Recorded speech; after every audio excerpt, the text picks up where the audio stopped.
வணக்கம் உறவுகளே, இந்த காணொலியில் சாவி அவர்களோட சுயசரிதையான பழைய கணக்கில் இருந்து ஒரு சம்பவத்தை பார்க்கலாம். பிரம்மச்சாரி காமராஜ்னு ஒரு தடவை எம் பக்தவத்சலம் அவர்கள் தமிழ்நாட்டு மக்கள்கிட்ட நல்ல பண்பு வளரணும்னா நம்மளோட புராண இதிகாச கதைகளை கதா கலாட்சேபம் நாடகம் வழியாக பட்டி தொட்டியெல்லாம் பரப்பணும்னு சொல்கிறாங்க. அப்போது காமராஜர் தீவிர முதலமைச்சர் பதவியிலிருந்து விலகி தீவிர அரசியலில் ஈடுபட்டு இருக்காரு.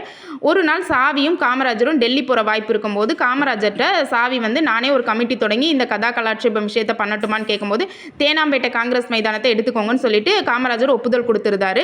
சென்னை திரும்பி அந்த சமயத்தில் பெரியவங்களா இருக்கிற வீனஸ் ரத்னம், லிப்கோ சர்மா, அப்புறம் ஏவிஎம் அவங்க, வாசன் அவங்க இவங்களெல்லாம் சேர்த்து அந்த நிகழ்ச்சியை ஆரம்பிக்கிறாங்க. 40 நாள் கிருபானந்த வாரியாரோட ராமாயண சொற்பொழிவும் இடையில நாடகமும் நடக்குது. நாடகம் இலவசமாக நடக்குது.